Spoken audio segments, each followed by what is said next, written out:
오늘 우리에게 주시는 하나님의 말씀은 두 곳입니다. 마태복음 8장 23절에서 27절까지 그리고 로마서 8장 28절인데요. 저희가 먼저 마태복음 8장 23절에서 27절까지는 한 절씩 교독하시고 마지막 절은 합독 그리고 로마서 말씀은 한 구절이니까 함께 읽도록 하겠습니다. 배에 오르심에 제자들이 따랐더니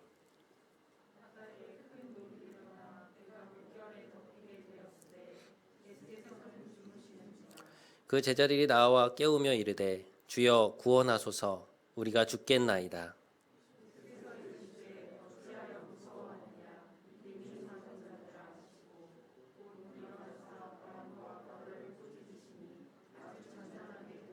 함께 그 사람들이 놀랍게 여겨 이르되 이가 어떠한 사람이기에 바람과 바다도 순종하는가 하더라. 아멘. 로마서 8장 28절 말씀 함께 읽겠습니다. 우리가 알거니와 하나님을 사랑하는 자 곧 그의 뜻대로 부르심을 입은 자들에게는 모든 것이 합력하여 선을 이루느니라. 아멘.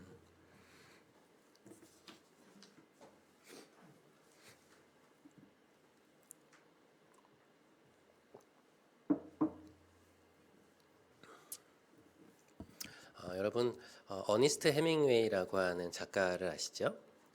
해밍웨이의 소설 중에 태양은 다시 떠오른다라는 제목의 소설이 있습니다. 사실 우리에게 더 잘 알려져 있는 말은 바람과 함께 사라지다의 주인공인 스칼렛이 마지막에 했던 대사 내일은 내일의 태양이 떠오른다라는 그런 말일 겁니다. 지난 월요일부로 외부에서 마스크 착용 의무가 완전히 해제되었습니다. 여전히 시민들은 마스크를 쓰고 다니고 있지만 저는 그 조치가 갖고 있는 상징적인 의미가 참 크다는 생각이 듭니다. 지난 3년 동안 우리는 참 힘든 시간을 보냈죠. 경제적으로도 그렇고 정신적으로도 또 인간관계 안에서도 친밀함이 참 많이 사라지는 그러한 시기였습니다. 근데 그 과정 속에서 저에게 참 신비롭게 다가왔던 것 중에 하나는 자연의 섭리였습니다. 온 나라가 코로나라고 하는 블랙홀에 빠져 있을 때조차도 어김없이 봄은 찾아왔고 앙상한 나무에 파란 나뭇잎이 돋았고 가을과 또 겨울이 찾아오는 것을 보면서 참 자연의 섭리가 놀랍다고 느껴지던 때가 있었습니다. 확진자가 수십만 명이라는 뉴스를 접하면서 밖으로 나온 아침에 파란 하늘과 또 맑은 햇살을 쬐면서 참 이렇게 호흡하면서 살아있다는 것이 참 감사하구나라는 생각을 했던 적도 있습니다. 여러분들도 아마 저와 같은 경험들을 한 번쯤 해보셨으리라는 생각이 듭니다. 시편 57편은 이스라엘의 두 번째 왕이었던 다윗이 쓴 시인데요. 그의 인생에서 가장 어두웠던 시절에 쓴 시 중에 하나입니다.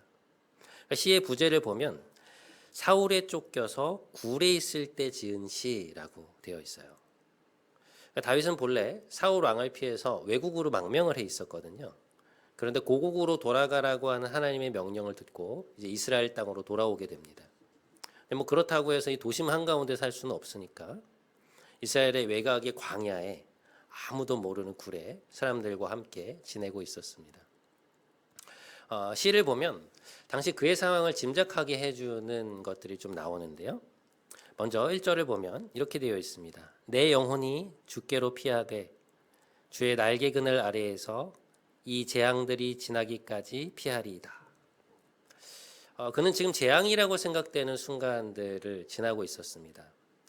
제가 이 단어가 좀 과장되어서 번역된 것은 아닐까라는 생각에 원어와 또 영어 표현들을 찾아보았는데요. 그대로 재앙이라고 되어 있었습니다. 영어로는 disaster라고 되어 있더라고요. 굉장히 힘든 상황이었던 것이죠. 여러분 자기의 상황을 재앙이라고 표현할 정도면 그게 얼마나 힘든 상황이겠습니까? 또 그는 이렇게 말하기도 했습니다. 내 영혼이 사자들 가운데 살며 내가 불사르는 자들 중에 누웠으니 그들의 이는 창과 화살이요 그들의 혀는 날카로운 칼 같도다. 그는 날카로운 이로 자신을 찢고 죽이고 불사르려고 하는 사람들 틈에 끼어 있었습니다. 그가 어떤 상황에 있었는지 대충 짐작이 좀 가시죠? 더군다나 다윗은 갈 데가 없었습니다. 이게 무슨 말이냐? 그 나라의 왕인 사울이 직접 그를 쫓고 있는 상황이었어요. 그러니까 시간이 지나면 그냥 잊혀져 버리는 것이 아니라 사울이 죽을 때까지 그는 계속 그렇게 살아야만 하는 그런 상황이었던 것입니다. 사울은 여전히 건재한데 그의 시대가 앞으로 십수년 혹은 수십 년이 될지도 모르는데 과연 나에게 희망이 있을까? 그냥 이렇게 살다가 내 인생이 마무리가 되는 것은 아닐까? 그런 생각들이 불쑥불쑥 찾아와서 분명히 깊은 눌림이 있을 수도 있는 그러한 상황이었습니다. 그런데 여러분, 이런 상황 속에서 그가 쓴 시편의 후반부에 다윗이 뭐라고 고백하는지 아세요? 이렇게 고백합니다. 하나님이여, 내 마음이 확정되었고 내 마음이 확정되었사오니 내가 노래하고 내가 찬송하리이다. 내 영혼아 깰지어다. 비파야 수금아 깰지어다.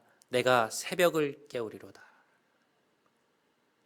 하나님, 제 마음은 그러나 견고하고 든든합니다. 저는 하나님을 바라보며 하나님을 높이겠습니다. 내 영혼아 깨어라. 비파야 수금아 깨어나라. 내가 새벽을 깨우리로다. 인생의 가장 짙은 어두움 속에서 그는 하나님을 찬양하고 있습니다. 빛이 보이지 않아요. 앞에 무엇이 있는지, 얼마나 더 가야 뭔가 편안히 쉴 수 있는 집이 보이는지 그는 알 수 없습니다. 하지만 그는 하나님을 향한 자신의 신뢰가 오히려 견고하고 흔들리지 않는다고 말합니다. 오히려 비전을 봐요. 무슨 비전이냐? 새벽이 동터올 것이라고 하는 비전입니다. 미래에서 현재를 향해 뚜벅뚜벅 다가오고 있는 그 새벽을 맞이하러, 아니 그 새벽을 깨우러 자신이 가겠다고 말하고 있어요. 기독교적 낙관주의라는 것은 무엇인가? 가장 짙은 어둠 속에서도 새벽이 오고 있다는 사실을 아는 것입니다. 지금의 어둠에 우리의 시선을 기울이는 것이 아니라 보이지 않지만 분명히 다가오고 있는 새벽에 우리의 내면의 시선을 기울이는 거예요. 이 어둠이 지나고 나면 또다시 새벽이 찾아온다는 것. 내일의 태양이 또다시 떠오른다는 것을 알고 있는 것이죠. 그렇게 이 밤을 소망 가운데 기다릴 수 있는 것입니다. 그런 면에서 기독교적 낙관주의는 미래에 대한 알매 근거하고 있습니다. 그것은 어떤 알미냐? 오늘 우리가 함께 읽은 로마서 말씀이 그것을 잘 보여주고 있는데요. 이 말씀을 좀 한 목소리로 한 번 더 읽어보도록 하겠습니다. 자, 함께 읽겠습니다. 시작. 우리가 알거니와 하나님을 사랑하는 자, 곧 그의 뜻대로 부르심을 입은 자들에게는 모든 것이 합력하여 선을 이루느니라. 자, 여러분 이 말씀을 한번 보세요. 바울은 우리가 뭔가를 알고 있다고 말합니다. 무엇을 아느냐? 하나님을 사랑하는 자. 하나님의 뜻 안에서 선택되고 부르심을 입었기에 하나님을 나의 창조주로 알고 지금 그분을 사랑하고 있는 자들에게는 삶에서 일어나는 모든 일들이 합력하여 선을 이룬다는 거예요. 이게 무슨 이야기인가? 하나님은 우리 삶에 일어나는 모든 일들, 때론 그것이 우리가 보기에 좋지 않은 일들이라 할지라도 그분의 손길 아래에서 그것을 우리 삶에 유익한 것으로 바꾸어 가시고 만들어 가신다는 말씀이죠. 지금은 알 수 없지만 미래의 어느 순간, 지금 나의 현재 이때를 돌아보면 이 일들을 통해 우리가 지금 그때 최선의 길에, 인생에 있어서 가장 좋은 길에 서 있다는 것을 인정하게 된다는 것입니다.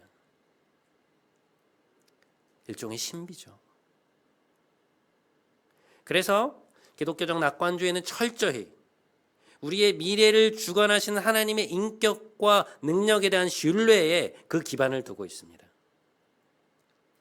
그러므로 지금 이 상황 속에서 우리에게 필요한 것은 무엇인가? 하나님의 사랑과 능력에 대한 믿음입니다. 하나님은 그것을 오늘 우리에게 요구하고 계세요. 오늘 우리가 읽은 또 하나의 본문이 그것을 잘 보여주고 있는데요. 자, 마태복음 8장에서 예수님은 제자들과 함께 갈릴리 바다의 건너편으로 건너가고 계십니다. 그런데 이 과정에서 큰 풍랑으로 인해서 배가 이제 뒤집힐 위기에 처하게 되는데요. 이 풍랑이 얼마나 거셌던지 갈릴리 바다에서 막 십수년 동안 잔뼈가 굵은 베드로와 안드레, 야고보, 요한과 같은 베테랑 어부들조차도 그 의지를 거의 상실한 상황이었습니다. 이제 곧 배가 뒤집힐 것 같은 거예요. 뭐 어떻게 통제할 수 있는 상황이 아니었습니다. 그런 상황에서 그들은 잠들어 계시던 예수님을 다급히 흔들어서 깨우죠. 주님, 우리를 살려주십시오. 우리가 죽게 되었습니다. 주님, 배가 가라앉고 있습니다. 일어나십시오. 거의 공포에 질려서 예수님을 깨우고 있어요. 여러분, 이들이 막 두려움에 질려서 급박하게 예수님을 깨우는 모습이 머릿속에 그려지지 않습니까? 그들의 인식 속에서는 이제 배가 곧 뒤집히고 바다에 빠질 것 같은 그런 상황이었던 것이죠. 막 죽음에 대한 극도의 두려움이 찾아왔고 패닉에 빠져 있었습니다. 그런데 놀랍게도 잠에서 깨어나신 예수님께서 그 상황을 보시고서는 너무나도 태연하게 이렇게 말씀하십니다. 우리 이 말씀을 좀 한번 함께 읽어보도록 하겠습니다. 함께 읽겠습니다. 시작. 어찌하여 무서워하느냐 믿음이 적은 자들아. 한 번만 더 읽겠습니다. 어찌하여 무서워하느냐 믿음이 적은 자들아. 주님은 바람과 바다에게 잠잠하라고 명령하셨고 그것들을 꾸짖으셨습니다. 얼마 지나지 않아서 그토록 강하게 불던 바람이 서서히 잦아들었고 그렇게 높이 치던 파도가 잠잠해지는 것을 모두가 목도하게 되었습니다. 주님의 심적인 권위 앞에서 피조물인 자연이 순종하는 것이죠. 영어 성경은 우리에게 잘 알려져 있는 amazing, 그러니까 amaze라고 하는 단어를 써서 제자들의 이 경이로운 놀라움을 아주 잘 표현하고 있습니다. 너무 놀란 거예요. 여러분, 우리가 삶의 위기라고 느껴지는 순간 속에서 두려워하는 거 당연하죠. 막 배가 뒤집힐 듯 막 기울어지고 있는데 거기서 태어날 수 있는 사람이 어디 있겠습니까? 오늘 본문을 그냥 얼핏 읽으면 제자들의 반응이 이상한 것이 아니라 예수님의 이야기가 이상하게 느껴져요. 믿음이 적은 자들아 어찌하여 무서워하느냐. 너무 냉혹한 평가 아니신가 이런 생각이 들거든요. 그런데 가만히 멈추어 서서 주님의 이 말씀을 다시 한번 좀 곰곰이 곱씹어 보면 그리고 이 말씀 이후에 주님이 하셨던 행동과 그 결과를 생각해 보면 이것이 오히려 객관적인 평가가 아닌가라는 생각을 하게 됩니다. 여러분, 제자들이 예수님을 깨울 때 뭐라고 했는지 혹시 기억나세요? 그들이 이렇게 말했죠. 주님, 우리를 살려주십시오. 우리가 죽게 되었습니다. 이 마태복음의 본문의 이 앞쪽 전문맥으로 들어가 보면요. 그들은 예수님이 당시로서는 불치병인 나병 환자를 한순간에 고치시는 것을 눈으로 목도한 사람들이었습니다. 중풍병을 단 한마디 말씀으로 낫게 하시는 것을 눈앞에서 본 사람들이었어요. 사실 말이 안 되는 일이거든요. 눈앞에서 조직과 세포가 회복되면서 병이 낫는 것을 본 것입니다. 귀신 들린 자들에게서 귀신을 꾸짖어서 쫓아내시고 각종 병이 든 사람들이 왔을 때 그들을 고치시는 것을 눈앞에서 보았어요. 그것의 결론이 뭐냐? 주님이라고 하는 칭호거든요. 그런데 오늘 본문 속에서 그들이 예수님을 주님이라고 부르면서 어떠한 태도를 취하고 있습니까? 극도의 공포 속에서 우리가 이제 죽게 되었으니 살려달라고 말해요. 주님이 지적하시는 태도가 바로 이것입니다. 왜 너희는 배가 흔들린다는 이유로 죽을 것이라고 생각했느냐? 왜 지금 이 상황에서 최악의 상황을 상정해 놓고 그것이 불러일으키는 공포로 치달았느냐라는 말씀이죠. 제자들에게 믿음이 적다고 말씀하신 이 예수님의 말씀에는 뭐가 담겨 있는 것인가? 내가 너희와 함께 하고 있는데, 내가 너희와 동행하고 있는데, 너희가 나를 주님이라고 부르면서 어떻게 너희 생각이 그리도 쉽게 최악의 상황으로 달려갈 수 있느냐라는 말씀이죠. 어떻게 그렇게 쉽게 미래에 대한 두려움이 너희를 삼키도록 그냥 놓아두느냐라는 말씀이에요. 여러분, 삶의 어려움이 찾아올 때 우리는 금방 최악의 상황을 상정하기가 쉽습니다.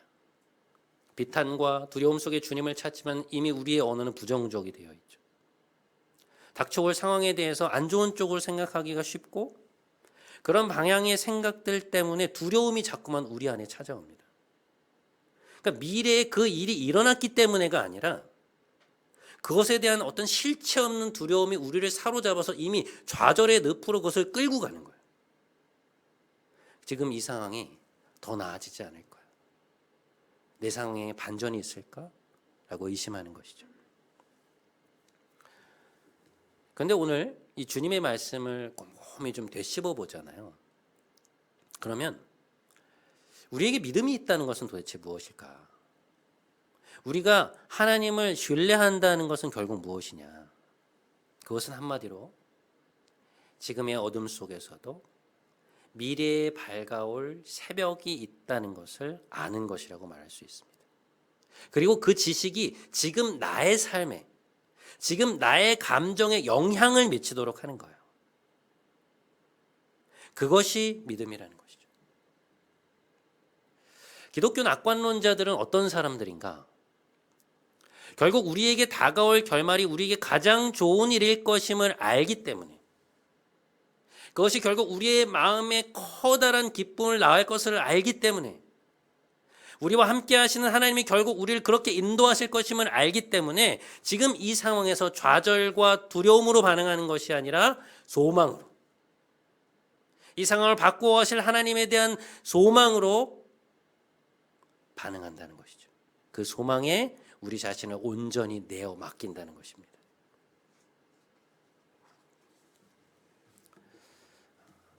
선지자 예레미야는 이스라엘이 멸망하던 시기에 활동하던 선지자인데요. 우리로 따지면 이제 구한 말에 활동하던 사람이라고 보시면 돼요.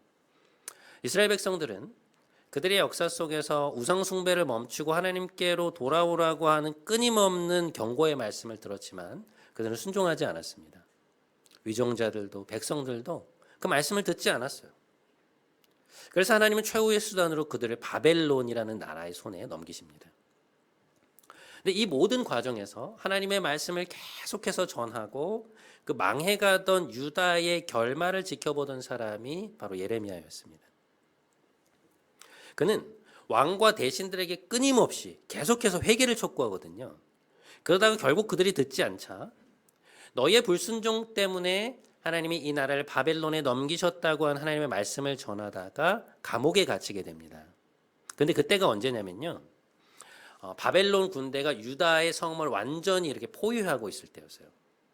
거대한 제국의 바벨론의 군사들이 유다의 점령을 눈앞에 두고 있는 그러한 때였습니다. 그런데 예레미야 32장에 보면 그 절체절명의 순간에 옥에 갇혀 있었던 예레미야가 아주 의미심장한 행동을 하나요. 그게 뭐냐? 친척의 밭을 삽니다. 그 감옥으로 찾아온 사촌에게 돈을 지불하고 숙부의 밭을 사서 그 증서를 받습니다. 그리고 지인에게 그 증서를, 매매 증서를 잘 항아리에 보관해 달라고 부탁을 해요. 여러분, 이제 곧 나라가 망하는 거 아닙니까? 이제 모든 계약서들이 곧 휴지 조각이 될 텐데 지금 이 상황에 돈을 지불하고 땅을 산다는 것이 무슨 의미가 있겠어요?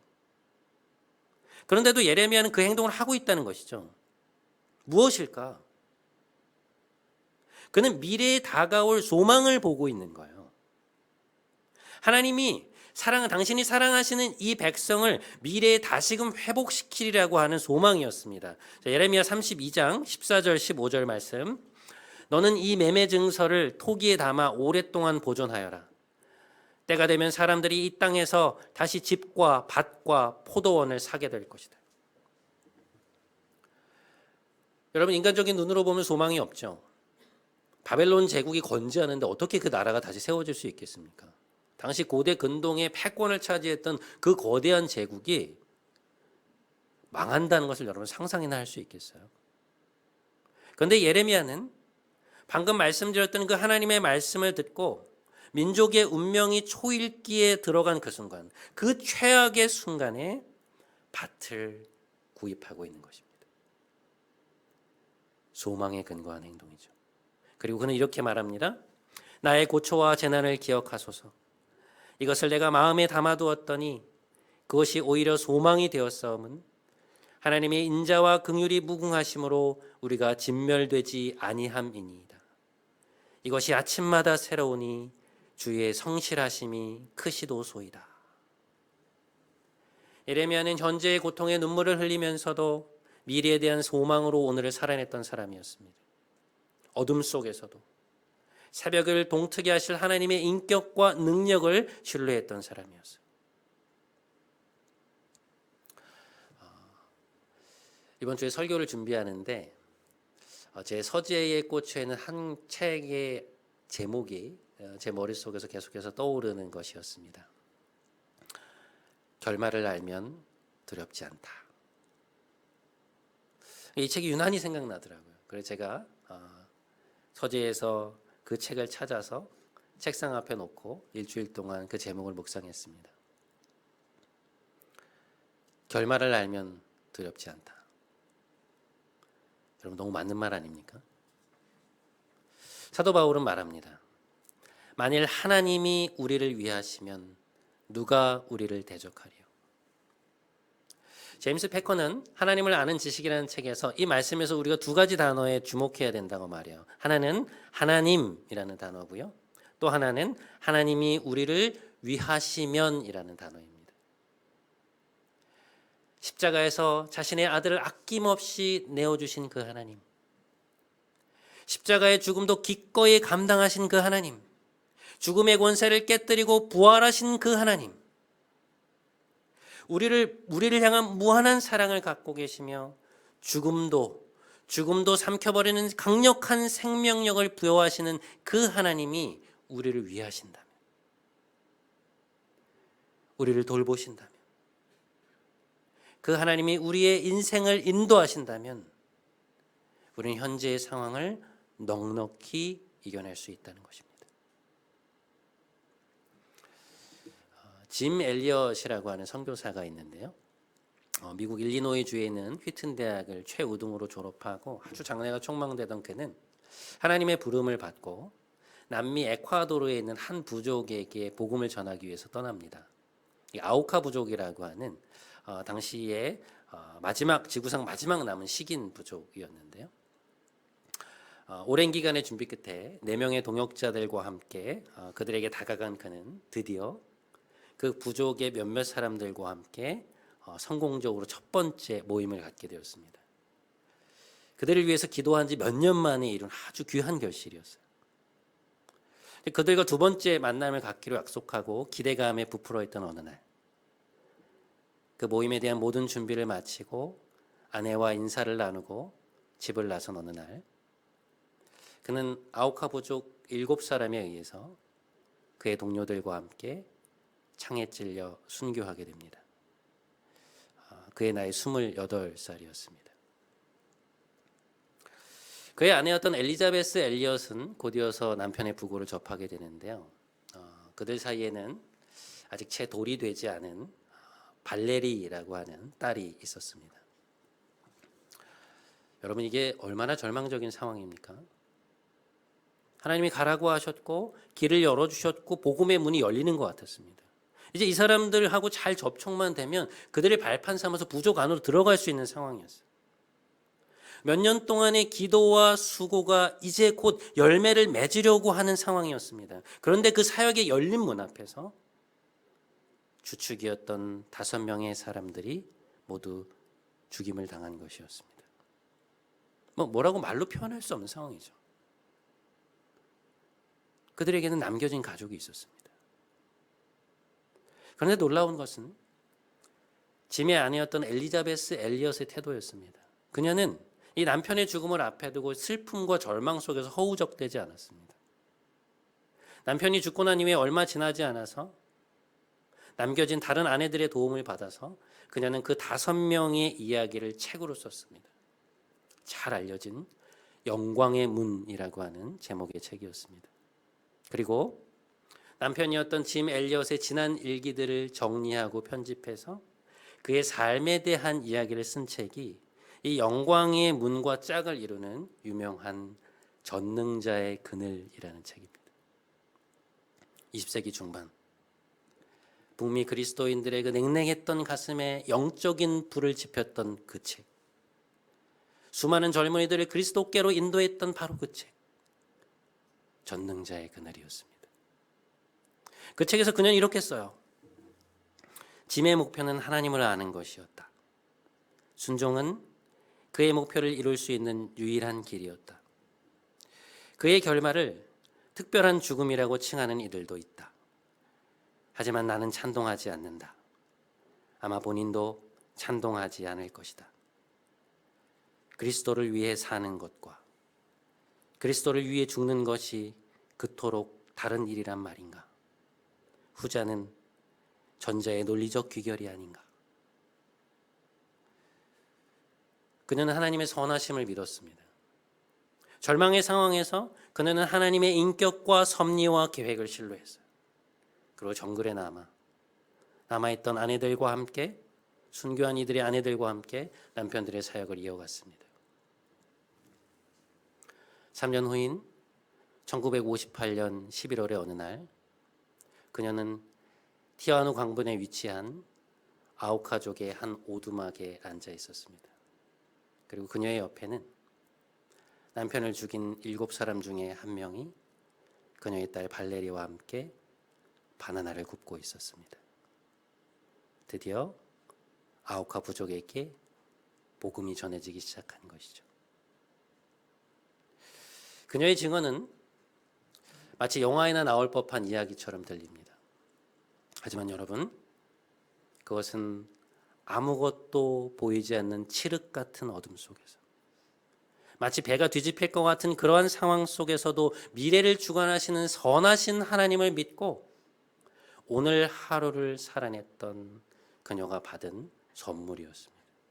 그리고 그리스도를 따라가는 후대의 모든 이들, 곧 우리와 같은 이들에게 하나님이 보여주신 동이 터오는 새벽의 소망이었습니다.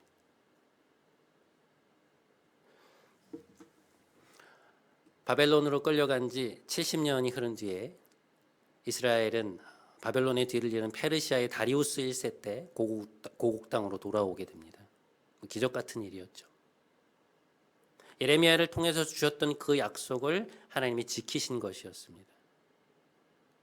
그가 품었던 소망은 시간이 흘러서 현실이 되었고, 그가 샀던 땅의 매매 증서는 하나님의 약속의 증거가 되었습니다. 때로 삶의 고난의 순간이 찾아올 때마다, 삶의 힘든 일들이 찾아올 때마다 제가 돌아가서 묵상하는 말씀이 하나 있습니다. 요한계시록 21장 5절 말씀인데요. 저희 한번 함께 읽어보실까요? 함께 읽겠습니다. 시작. 보좌에 앉으신 이가 이르시되 보라 내가 만물을 새롭게 하노라 하시고 또 이르시되 이 말은 신실하고 참되니 기록하여라 하시니. 사랑하는 여러분, 우리 삶에 어려움이 있을 수 있습니다. 마치 내가 타고 있는 배가 뒤집혀 버릴 것만 같고 높은 파도가 나를 덮쳐올 것만 같은 두려움이 우리를 엄습할 때가 있습니다. 왜 이런 일이 일어나고 있을까?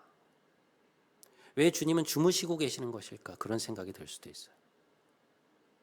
비탄과 좌절의 마음이 우리 안에 자리 잡을 수도 있습니다. 하지만 여러분 기억하십시오. 우리 하나님은 소망의 하나님이십니다. 만물을 새롭게 하고 계신 것처럼 하나님은 오늘 우리의 삶을 새롭게 하고 계십니다. 히브리서 기자는 이렇게 말합니다. 믿음의 주요 또 온전케 하신 이인 예수를 바라보자. 그는 그 앞에 있는 기쁨을 위하여 십자가를 참으사 부끄러움을 개의치 아니하시더니 하나님 보좌 우편에 앉으셨느니라.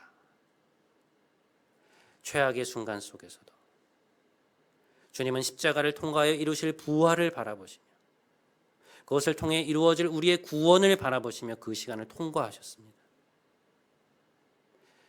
봄이 가면 여름이 찾아오고 여름이 가면 가을이 찾아오듯 우리의 인생 속에서 죽음과도 같은 순간들이 있다면 여러분, 그것이 지난 후에는 부활의 순간들이 찾아오기 마련입니다. 우리가 전능하신 하나님의 손 안에 있다면 말이죠. 마지막으로 다시 한번 로마서 8장 28절의 말씀을 묵상하면서 오늘 설교를 마무리하기 원합니다. 우리가 알거니와 하나님을 사랑하는 자 곧 그의 뜻대로 부르심을 입은 자들에게는 모든 것이 합력하여 선을 이루느니라. 오늘 우리가 어떠한 상황에 있든지 낙심과 두려움이 아니라 소망이, 우리의 미래를 바꿔가실 하나님에 대한 철저한 소망이 우리의 삶을 견인해 가시는 여러분 모두가 되시기를 주님의 이름으로 간절히 축원드립니다.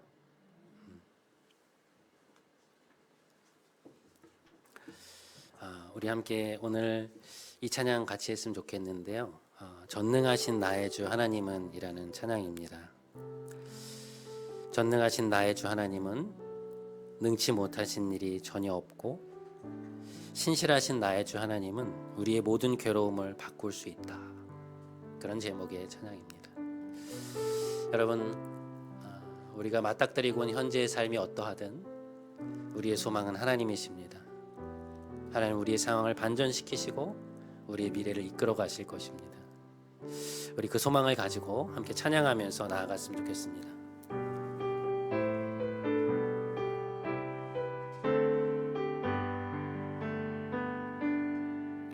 전능하신 나의 주 하나님은 능치 못하실 일 전혀 없네. 우리의 모든 간구도 우리의 모든 생각도 우리의 모든 꿈과 모든 소망도 신실하신 나의 주 하나님은 우리의 모든 괴로움 바꿀 수 있네. 불가능한 일 행하시고 죽은 자를 일으키시니 그를 이길 자 아무도 없네. 주의 말씀 의지하여 깊은 곳에 그물 던져 오늘 그가 놀라운 일을 이루시는 것 보라. 주의 말씀 의지하여 믿음으로 그물 던져 믿는 자에게 능치 못함 없. 주의 말씀 의지하여 깊은 곳에 그물 던져 오늘 그가 놀라운 일을 이루시는 것 보라. 주의 말씀 의지하여 믿음으로 그물 던져 믿는 자에게 능치 못함 없네. 사랑하는 여러분, 하나님은 선하신 분이십니다. 하나님은 모든 일에 능하신 분이십니다. 때로 우리 삶에 높은 파도가 덮쳐올 수 있고 빛이 없는 캄캄한 어둠을 지날 때도 있습니다. 하지만 하나님은 여전히 우리의 배에 함께하고 계십니다. 이 시간에 함께 기도하기 원합니다. 하나님, 저에게 믿음을 주옵소서. 우리를 향한 하나님의 사랑, 하나님의 인격, 하나님의 능력을 신뢰할 수 있는 믿음을 주옵소서. 우리 이 기도 제목 가지고 함께 기도하며 나아가도록 하겠습니다. 함께 기도하겠습니다.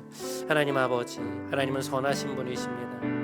하나님, 우리의 기도 제목을 아시고 우리 상황을 아시고 우리에게 그러나 하나님을 믿고 의지하라고 말씀하시는 분이십니다.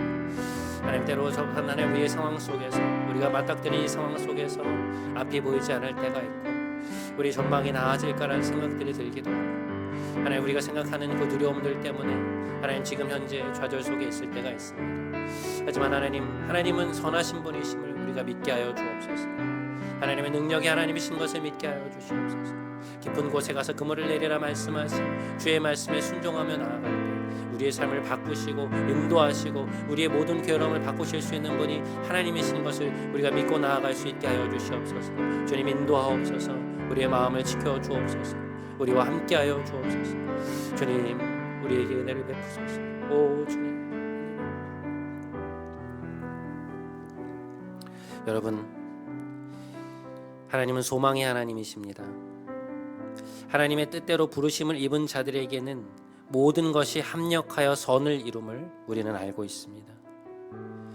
앞이 보이지 않는 밤이라 하여도 이 밤의 끝에서 새벽이 동터오고 있음을 우리는 믿음으로 고백하기 원합니다. 이 시간 한 번만 더 함께 기도하기 원합니다. 하나님, 낙심과 두려움이 아니라 하나님이 이루실 일에 대한 소망이 우리의 삶을 견인케 하옵소서. 아직 다가오지 않은 미래의 실체 없는 두려움에 우리가 갇히지 않게 하여 주옵소서. 우리를 해방시켜 주옵소서. 함께 기도하면서 한 번만 더 나아가도록 하겠습니다. 함께 기도하겠습니다. 하나님 아버지, 하나님은 소망의 하나님이십니다.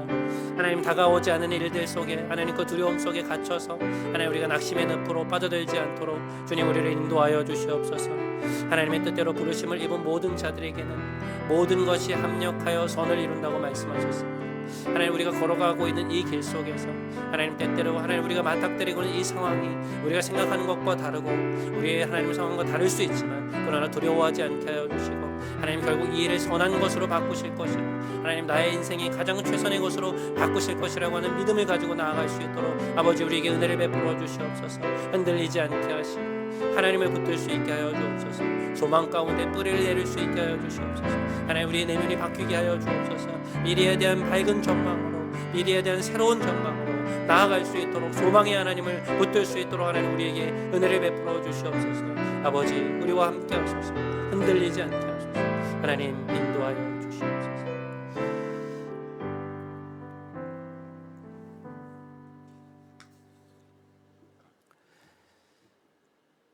소망의 하나님, 하나님을 우리의 주님이라 고백하면서 우리의 전망은 부정적일 때가 많습니다. 우리 앞에 놓인 문제 앞에서 하나님이 미래에 이루실 선을 기대하기보다 최악의 상황을 상상하는 것이 얼마나 더 쉬운지 모르겠습니다. 저희의 믿음 없음을 긍휼히 여겨 주옵소서. 하오나 다시금 우리를 향한 하나님의 사랑을 신뢰하며 앞으로 나아갑니다. 전능하신 아버지의 능력을 믿으며 나아갑니다. 간절히 구하오니 무엇도 보이지 않는 어둠 속에서도 저 멀리 동터오고 있는 새벽을 볼 수 있는 눈을 저희에게 허락하옵소서. 오늘도 우리의 배에 동행하고 계시는 우리 주 예수 그리스도의 이름으로 기도드립니다. 아멘. 이 시간 자리에서 일어나셔서 마지막 파송의 찬양하심으로 오늘 예배를 마치겠습니다.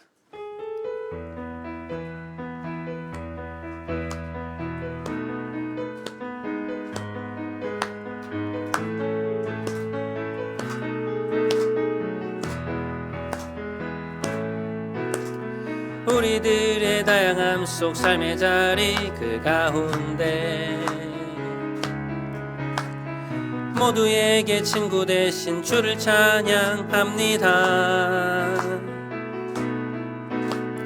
다른 모습 다른 방법으로 살아가지만 이곳에서 하나 되어 주를 노래합니다. 우리가 오늘도 의지하는 주의 사랑, 연약한 자 상한 자를 부르시고 우리를 오늘도 기대하는 주의 사랑, 서로 함께 의지하며 가리라. 우린 지금 우린 지금 한 몸으로 마음 모두 담아서 아름다운 주를 함께 모여 예배합니다. 닮은 모습 닮은 형상으로 창조된 우리 이 시간에 한 목소리 모아 고백합니다. 우리가 오늘도 의지하는 주의 사랑, 연약한 자 상한 자를 부르시고 우리를 오늘도 기대하는 주의 사랑, 서로 함께 의지하며 가리라.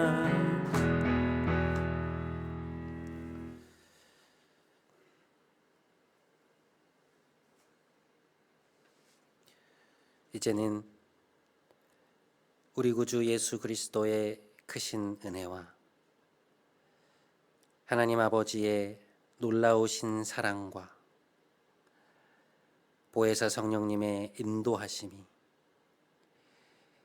소망의 하나님이 우리 하나님이신 것을 알고 미래에 대한 견고한 소망이 우리 삶을 이끌어가기를 간절히 바라며 삶의 자리로 돌아가는 사랑하는 모든 성도들과 이들의 가정 위에, 이들의 삶에 다가오고 있는 동터올 새벽 위에 이제부터 영원토록 함께 하시기를 간절히 축원하옵나이다. 아멘.